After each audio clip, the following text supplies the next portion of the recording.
Face aux mesures sanitaires appliquées depuis 1 an et demi dans le cadre de la crise sanitaire liée à la Covid-19, le confinement, les masques, les attestations de déplacement, les assignations à résidence et les interdictions d'accès à des services et des biens, de nombreux avocats et citoyens crient à la violation des droits de l'homme et des libertés fondamentales. Beaucoup de Français ressentent bien l'oppression que ce type de gestion sanitaire et s'interrogent sur les libertés fondamentales, ces fameux droits de l'homme, sans trop savoir ce qu'il y a derrière.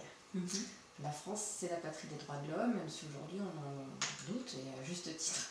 Alors toi, Valérie Chénard, qui est psychologue sociale et du travail, tu as été amenée à travailler sur les dérives du pouvoir dans l'entreprise et les organisations. Penses-tu qu'au niveau national, les droits européens peuvent vraiment nous protéger d'une dictature sanitaire? Alors, si on reprend l'histoire de tout ça, c'est vrai que le libéralisme, donc parmi les démocraties libérales dans lesquelles nous vivons, il y a en effet au départ la base, et depuis longtemps, donc c'est l'individu affranchi de l'État et des religions, donc qui est la base de la société. C'est la base du libéralisme, donc des démocraties libérales, dont la France fait partie, comme l'Angleterre et la majorité des nations européennes, mais aussi les États-Unis, l'Australie, etc. Et donc, il faut savoir que ces démocraties libérales-là ont pris naissance. Donc, il y a eu une multitude de chartes de liberté et de franchise, parce qu'à l'époque, on disait franchise, puisque franc, ça veut dire libre, donc étymologiquement, d'ailleurs la France, ça veut dire libre tout simplement. Et donc il y a eu plein de chartes au Moyen-Âge donc, pour limiter le pouvoir absolu des rois, parce que le pouvoir d'un roi, d'un seigneur ou d'un prince, en fait, devait être limité et que les intérêts du roi ou du prince devaient être respectés aussi le droit des hommes, en fait, et l'ensemble de la société. Et donc il y a eu, à partir de ce moment-là, notamment en France en 1315, Louis X, qui a justement édicté que, étant donné que la France était le pays des Francs, du coup le peuple français devait être franc. Et il a imposé à tous ses vassaux de rendre les Français libres, en tout cas affranchis. Surtout à cette période-là, il y a eu la Magna Carta, donc en Angleterre, qui est le premier texte qui a été vraiment élaboré pour définir les principes et les limites du pouvoir royal et de l'arbitraire. Par contre, c'est la noblesse anglaise qui en avait marre en effet des caprices du souverain et qui a déterminé donc cette Magna Carta, donc c'était en 1215.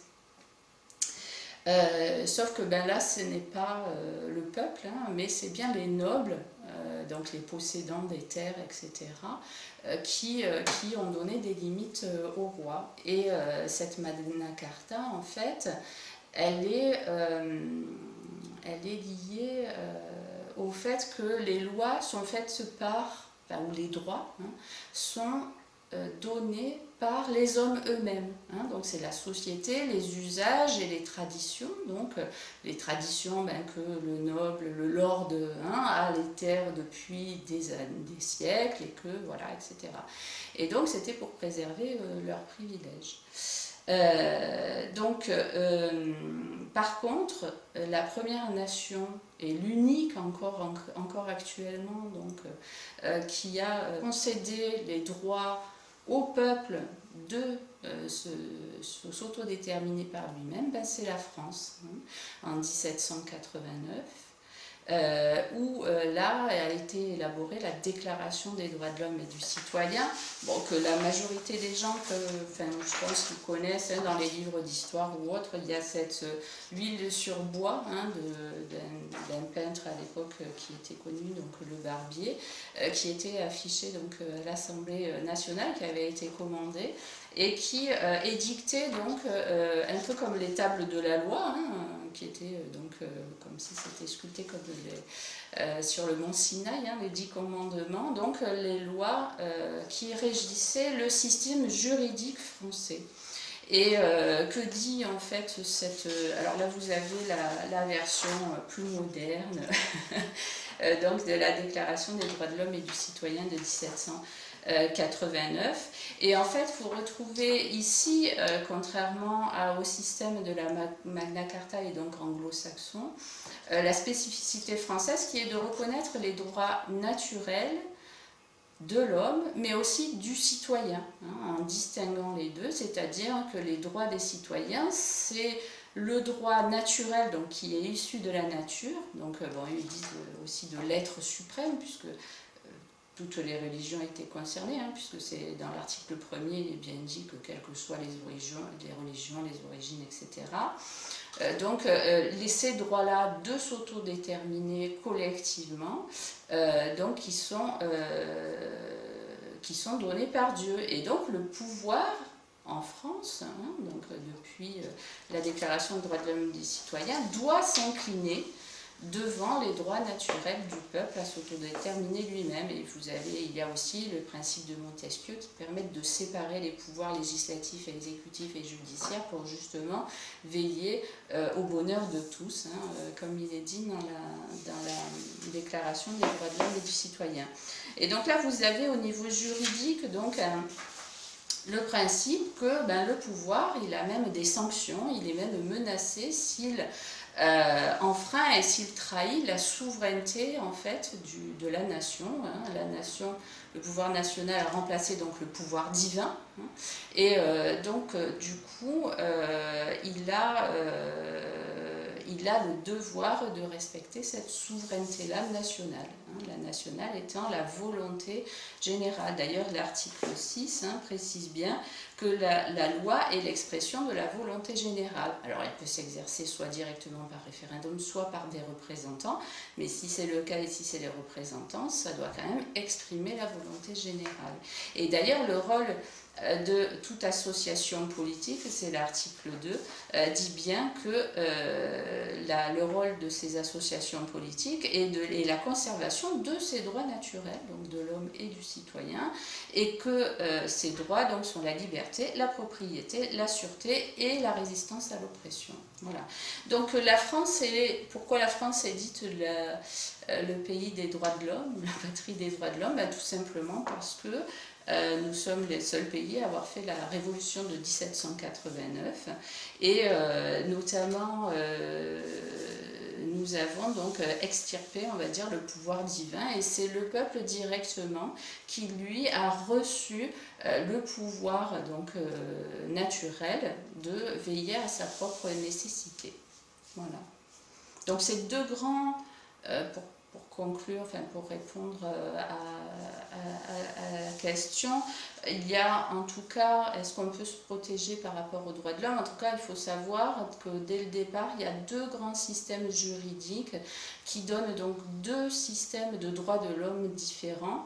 Un qui est donc les droits de l'homme et du citoyen, donc qui est français et qui fait de nous l'exception parmi les démocraties libérales, et qui fait que les institutions elles-mêmes portent et protègent et sont des remparts contre la tyrannie et des tyrans qui voudraient prendre le pouvoir et décider à la place du peuple, avec des droits naturels qui nous viennent de la nature et qui peuvent en aucun cas être remis en cause par le pouvoir exécutif, législatif, etc.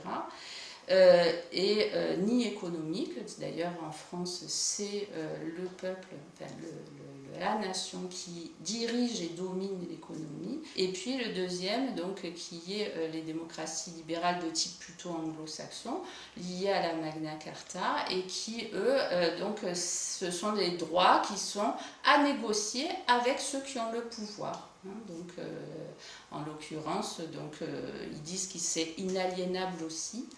Mais dans les déclarations, notamment de l'ONU, la Déclaration universelle des droits de l'homme, n'a pas repris le terme citoyen. Là, les lois, elles sont édictées par les hommes, donc par les élites, on va dire, ceux qui détiennent le pouvoir, et à négocier avec eux. Et ce sont les usages et les traditions qui, en fait, font les lois.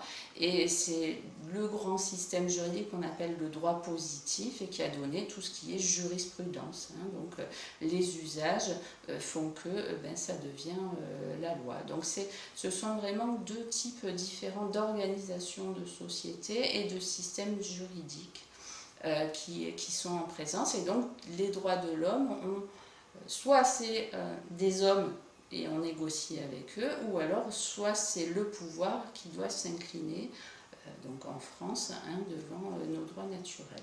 Voilà. La France est donc bien traditionnellement la seule et unique patrie des droits de l'homme. Oui. Alors on a vraiment du mal à croire aujourd'hui que notre déclaration des droits de l'homme et du citoyen de 1789, dont tu nous as parlé tout à l'heure, nous protège de l'arbitraire du pouvoir, compte tenu du régime liberticide actuel. Comment tu peux nous expliquer ce décalage ? Alors, ce qui s'est passé, c'est que, après la Seconde Guerre mondiale et l'occupation, donc le Conseil national de la résistance, avec le général de Gaulle, ont mis en haut de notre système juridique, donc dans le bloc de constitutionnalité, la Déclaration des droits de l'homme et du citoyen, pour bien réaffirmer, et d'ailleurs dans le préambule de 1946, le rajout au bloc de constitutionnalité de 1946, il est bien rappelé l'attachement aux principes républicains et à la Déclaration des droits de l'homme et du citoyen. En sachant que le Conseil national de la résistance était bien sûr la résistance et l'union de toutes les forces résistances de l'époque, qu'ils soient de droite, de gauche, qui étaient rassemblées pour récupérer la souveraineté nationale du pouvoir français.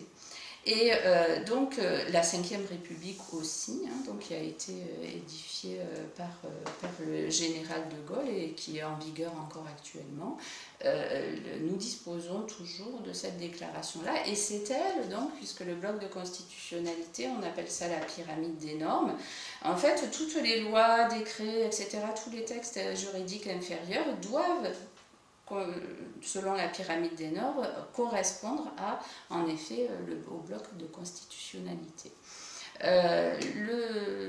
Seulement, il y a eu l'introduction dans notre constitution, parce que nous, on est un pays qui a un droit juridique et constitutionnel, donc un droit suprême qui est écrit, c'est pas le cas de tout le monde. Mais on peut voir donc, sur le site du Conseil constitutionnel qu'il y a eu donc en tout 24 révisions de constitution depuis 1958.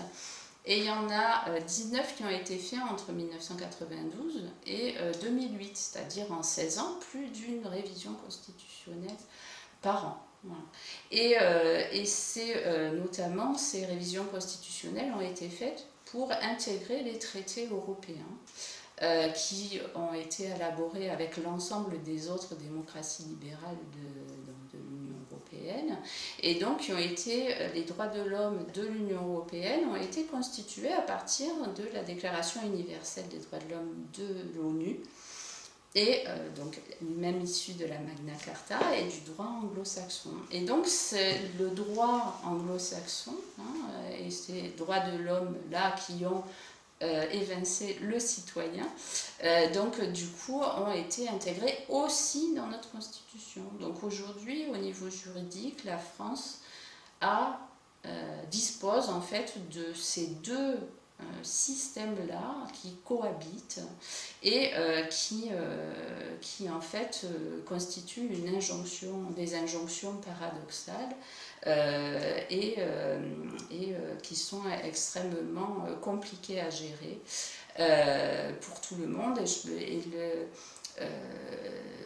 les Français, le malaise qui existe chez les Français actuellement et la Grogne ne comprenant pas ces trains de réforme-là, sont liés justement à cette opposition des droits juridiques et cette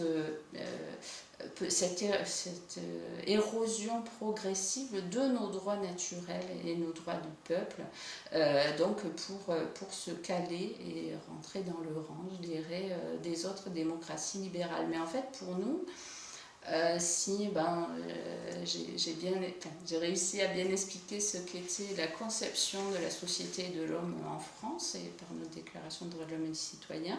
Pour nous, c'est une régression, c'est vraiment le retour à l'ancien régime ou sous l'occupation où le peuple français où on faisait la loi dans leur foyer. Voilà. Et d'ailleurs, dans la Marseillaise, vous retrouvez ça, la tyrannie, c'est ça, c'est quand on vient faire la loi dans nos foyers et qu'on ne peut plus nous-mêmes décider et se doter des règles de vie ensemble et donc de faire la justice, etc.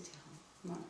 Donc c'est ce grand décalage-là qui explique tout un ensemble de choses, qui a été aussi...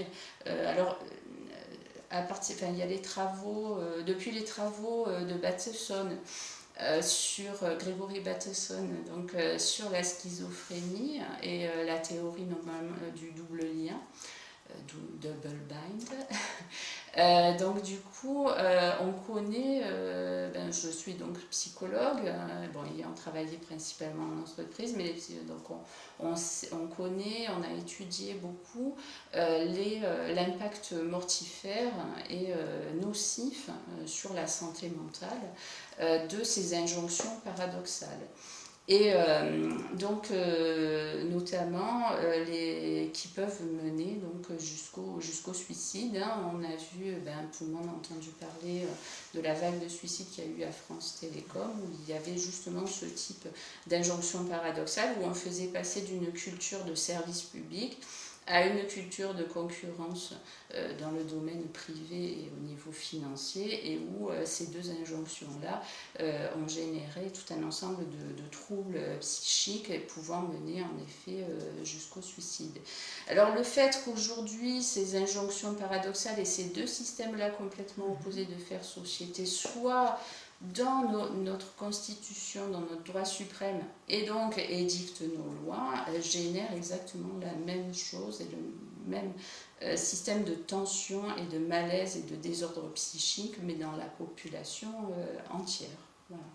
Donc on est vraiment sur une période très, très compliquée, mais qui finalement, quand on connaît l'évolution de notre constitution et comment elle a été vidée quelque part de son sens par ces révisions constitutionnelles, dont on ne nous a pas parlé. D'ailleurs, les Français ont même refusé par référendum, donc la volonté générale, comme le dit les lois doivent être la volonté générale, donc la volonté générale dite directement par référendum en 2005, qui a refusé le traité de Lisbonne, celui-là, il a quand même été intégré en 2008 dans notre constitution. Donc c'est anticonstitutionnel en fait, puisque le peuple n'a pas accepté. Alors ça a été fait de façon légale, puisqu'il y a aussi par les représentants et puis la procédure du Congrès, mais en attendant, voilà. Et depuis cette date, tous les trains de réforme qu'on a eus, qui font disparaître nos services publics,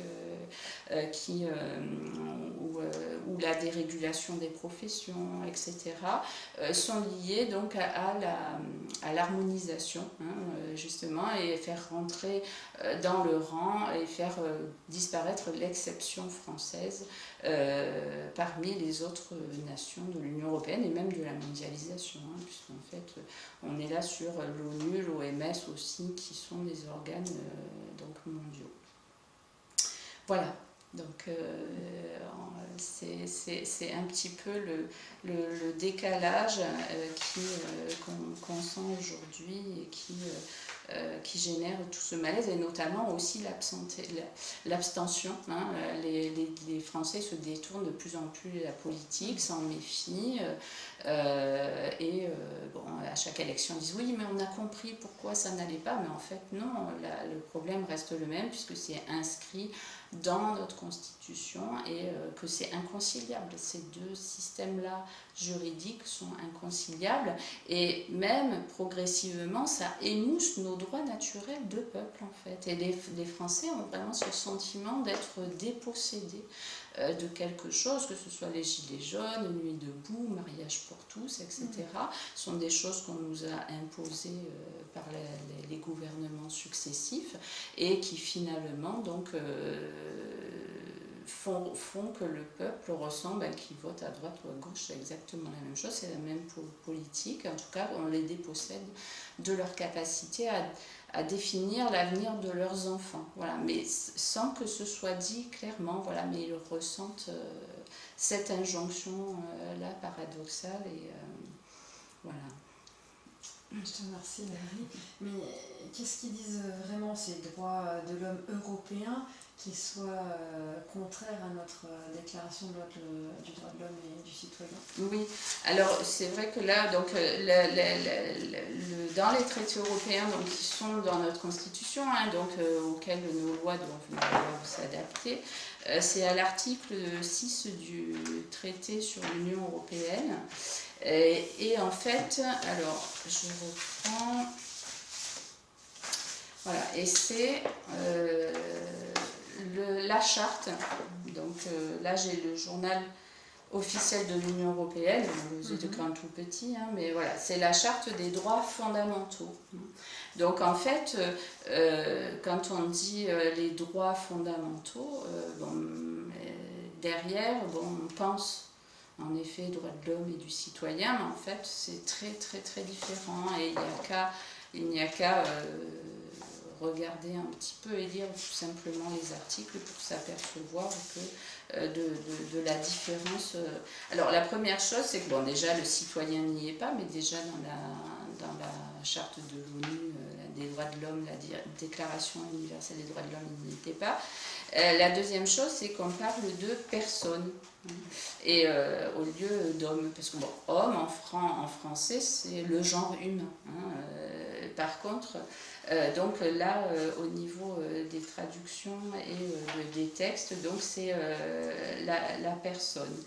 Et en fait, notamment, là où il faut faire attention, c'est que personne, c'est entendu comme personne physique, c'est-à-dire nous, mais aussi comme personne morale. Et en effet, ces droits-là et ces chartes des libertés et des droits fondamentaux s'appliquent aussi bien aux individus que nous sommes, que aussi aux entreprises. Et ça veut dire aussi que du coup, les entreprises qui eux ont des bataillons d'avocats et connaissent le droit peuvent allègrement en effet avoir supériorité sur les décisions du peuple, et ce qui explique aussi pourquoi l'économique aujourd'hui mène la politique, et ce n'est plus la politique qui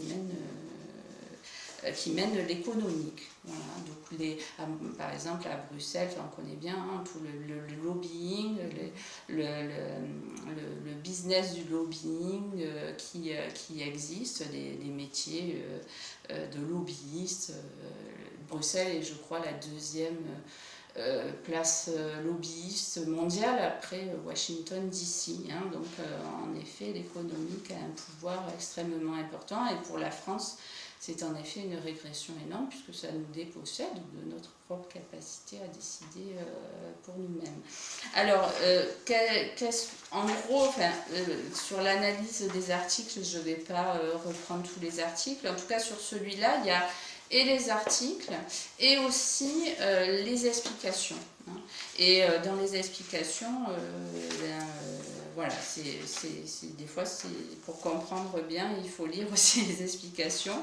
Alors, par exemple, qu'est-ce que je pourrais vous donner comme exemple pour ça? Donc, dans notre Constitution aujourd'hui, par l'intermédiaire des traités européens, vous avez, par exemple, l'attaque frontale de la laïcité. Alors ça, c'est l'article 10 de la liberté de pensée et de conscience de religion, sachant que la laïcité, c'est le principe républicain de base. Donc, on est tous à égalité, quelle que soit notre religion, etc. Mais dans le domaine public, on cultive le commun. On est tous égaux. Par contre, dans le privé, on fait ce qu'on veut. Et la laïcité, c'est ça. D'ailleurs, moi j'y suis très attachée parce qu'en tant que psychologue social, on connaît des expériences où en effet vous prenez deux groupes d'enfants qui ne se connaissent pas, un groupe de centre aéré qui arrive et vous dit ah bah toi tu vas faire l'équipe jaune et je te donne des t-shirts jaunes, donc et l'autre équipe a des t-shirts bleus ou une autre couleur. Et tout de suite, à partir du moment où vous avez des marques distinctives, à ce moment-là se créent des tensions intergroupes. Donc la laïcité, c'est quelque part justement pour le vivre ensemble et empêcher les discriminations communautaires entre les citoyens qui sont tous égaux. Et par contre, la liberté appartient, on fait ce qu'on veut dans la vie privée. Or là, l'article 10 donc, de la Charte européenne des droits fondamentaux, qui est dans notre Constitution, dit que toute personne a la liberté de penser, de conscience et de religion, a aussi la liberté de manifester sa religion et sa conviction individuellement et collectivement, en public et en privé, par le culte, l'enseignement, les pratiques et l'accomplissement des rites. Donc, vous avez cette injonction-là, paradoxale, à l'intérieur de notre Constitution. Et les débats qu'il y a sur le voile, pas le voile, etc., en toile de fond, vous avez cette même injonction paradoxale qui émerge. Après, vous avez aussi, par rapport aux manifestations, à la grogne qu'il y a eu, il y a eu des grosses manifestations aussi pour le mariage pour tous, comme c'était Hollande.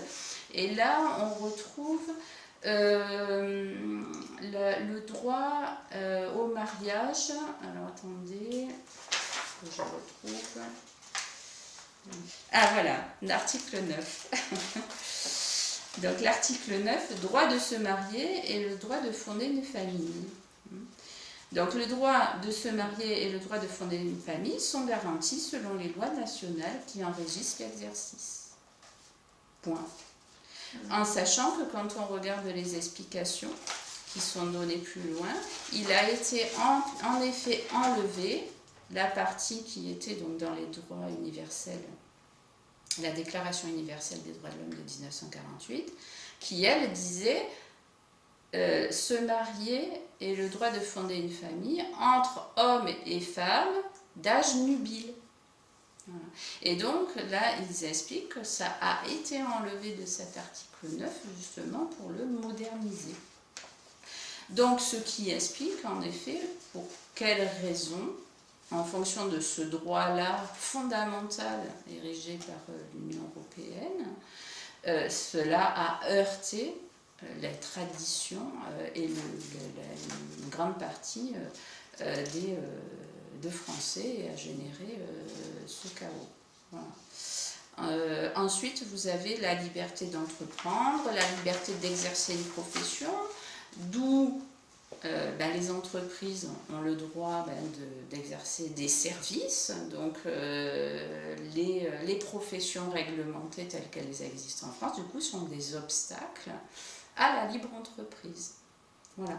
Donc il y a tout un ensemble comme ça d'articles qui font que ces droits-là fondamentaux, finalement, dérégulent aussi bien les mœurs et les traditions, donc ce qu'on appelle le libertaire, que aussi dérégulent les règles, les marchés, l'économique, donc sur une politique néolibérale de libre circulation des capitaux, donc de la propriété. Là aussi, il est noté dans les droits fondamentaux que la propriété est sacrée et que donc on en fait. Et donc les entreprises ont le droit de délocaliser si elles veulent, puisque c'est un droit fondamental, par exemple. Voilà, donc c'est, je dirais, un peu une sorte de traité néolibéral libertaire qui finalement a été dicté et petit à petit dérégule aussi bien les mœurs que l'économique. Et en sachant qu'en dérégulant les mœurs, vous avez aussi l'ouverture de tout un ensemble de marchés financiers, comme par exemple pour le mariage pour tous ou autre, ça ouvre en effet le marché de la GPA, donc la gestation pour autrui, ou alors la marchandisation, on va dire, des enfants, ou alors les opérations aussi de changement de sexe, etc. Donc, je dirais que voilà, c'est un système qui finalement, par ses droits fondamentaux, s'articule et permet en effet que l'un et l'autre soient complémentaires et heurte du coup, puisque c'est imposé par des instances extérieures, et ça heurte du coup les traditions et la volonté du peuple, des Français, dans leur globalité, mais sous différents, alors ceux de droite ou ceux de gauche, voilà, selon le thème, voilà comment ça s'élabore.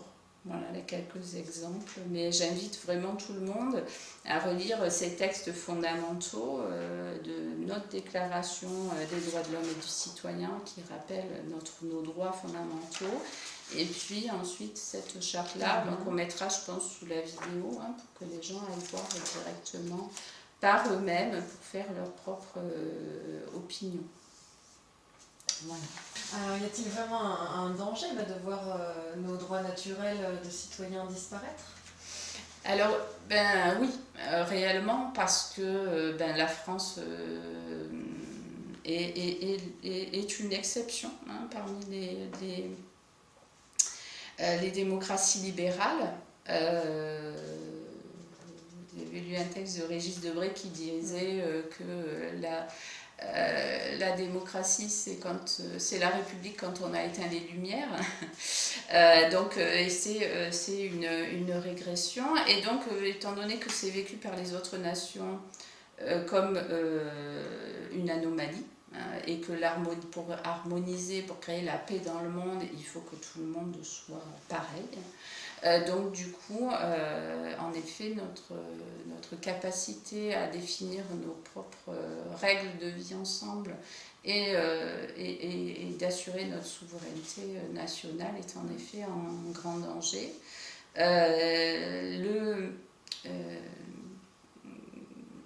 Le système d'injonction paradoxale qui est mis au niveau juridique a été instauré aussi en entreprise et a été l'occasion de burn-out, de choses comme ça, et donc d'un malaise et de désordre psychique important. Mais ça a été aussi introduit sciemment pour changer le système aussi, ou reparamétrer en effet les cultures d'entreprise, notamment des services publics, etc. Et ça érode progressivement, donc par jurisprudence, notamment la jurisprudence du coup qui est faite par la Cour européenne de justice, qui elle est censée faire appliquer donc les traités européens, dont la charte, mais plus spécifiquement aussi la Cour européenne des droits de l'homme, qui sont contraignants puisqu'ils sont dans notre constitution, érodent petit à petit nos droits naturels. Et même le président de la République aujourd'hui est doublement contraint par ses droits fondamentaux, puisque ces traités sont dans notre Constitution et il doit respecter la Constitution, et qu'en plus, son devoir de président, c'est de respecter les traités internationaux. Donc voilà, il doit aussi dans l'article 5 de la Constitution le voit, il doit aussi en effet préserver la souveraineté nationale, mais du coup, là, il n'est pas doublement contraint. C'est uniquement une chose interne et c'est directement avec le peuple français. Donc voilà, et c'est pour ça qu'aujourd'hui, que ce soit Hollande, Sarkozy, Macron, les derniers présidents, en effet, les Français ont l'impression que c'est pas du tout eux qui ils représentent pas du tout ce qu'ils veulent, mais en fait ils sont tenus par des feuilles de route, des tableaux de bord de l'Union européenne pour harmoniser notamment l'ensemble des droits.